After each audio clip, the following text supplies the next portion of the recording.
Today I'm going to be changing a couple of my violin strings, so I thought I'd video the process and share it with you, give you a couple thoughts of what I do anytime I change a string on my instrument. I'm going to change the D string and the G string today on my violin. So first I'm going to just take one string at a time off, so I'm going to take off the D string.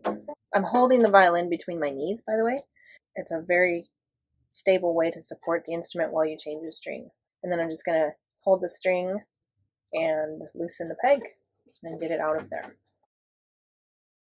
Okay, so sometimes the ball end will get stuck in the fine tuner. I just reach down in there to push that out.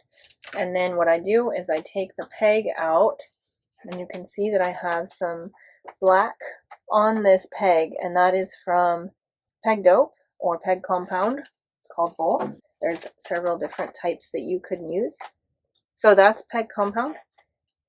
Just looks like lipstick, chapstick for your violin. I like to think of it as like a lube for the pegs. So I'm going to put this on where I can see the holes for the peg box are rubbing on the peg. And then I just put this in here, and I like to do this twice. So I'm going to put it in. I'm going to put it back and forth and just make sure that I really got that on. And then I'm going to take it out and put more peg dope on and then I'll put the string on. Okay, so usually on the string package, on the very back, there should be somewhere, well, it's not always on the back. On the dominant strings, it's actually on the front, but it will tell you the name of the string on the package somewhere. And then I just put peg dope on the pegs each time I change a string. That way I know that it's always maintained that way, basically. So I'm going to put the ball end into the tailpiece first. And then I'll just keep a firm pressure on that while I come up here and get this hole ready. And I'm just going to thread this right into the hole just far enough that it is barely visible on the other side. You don't want to push this in too far through, because if it's sticking out the other end, that can create a rattle sound when the vibrations happen while you play.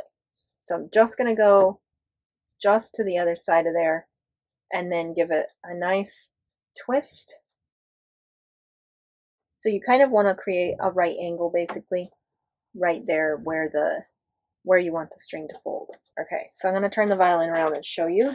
As you twist the peg, you want it to be wrapping evenly, and you want it to go over the top of the hole in the peg.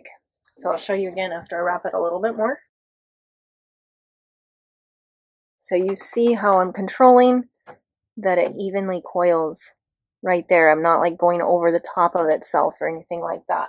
So next, I need to see how I have maintained pressure on the string to keep it from popping out at the bottom. Now I need to put it into the bridge. You see how there is a groove right here on the bridge.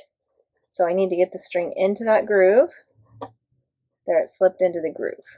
Okay, now I'm still maintaining that pressure.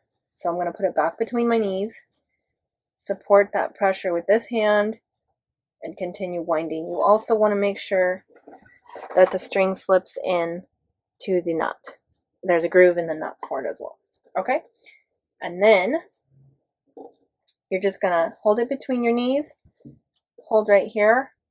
As you twist, you're pushing your hands together to create the pressure that you need. Okay, and I'm not going to tune it yet, but there's the D string. And I mean, I tightened it up a little bit, but I know it's not in tune yet. The other thing you want to check for is that the bridge is still straight up and down. If you change all of your strings and don't adjust the bridge this direction, you're going to find that it's leaning forward by the time you're done changing all 4 strings, just because of how you adjusted it. So keep an eye on the bridge each time you change a string, and if you need to adjust it, just kind of lay it flat in your lap and carefully support and adjust the bridge to be straight up and down. And I'll go ahead and show you the process changing the G string too.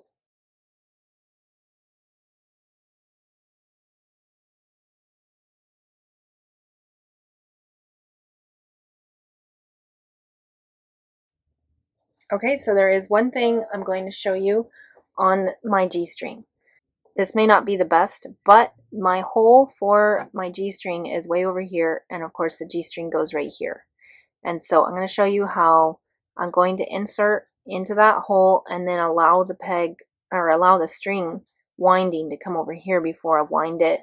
And you can even encourage the winding over towards the edge of the peg box to encourage pulling that peg in instead of allowing it to just slip out. So the string will kind of hold the peg in place, pushed into the instrument, if you wind it in that way. All right, so this might be difficult to see just because it's brown on brown, but I went into the peg hole and then I just generously brought that first wrap over to this edge, and I'm pretty much at the edge of the peg box, and I'm going to wind the rest of it. All right, so checking this again, making sure that the ball end is truly all the way up in the fine tuner by looking underneath here, and then checking that this slipped into the groove on the bridge as well as on the nut. You can see that the winding is going all the way to the edge right there, so it's kind of pulling the peg into the box. Okay, so there it is, a couple string changing of strings, and I hope that helps you as you learn how to change your own strings.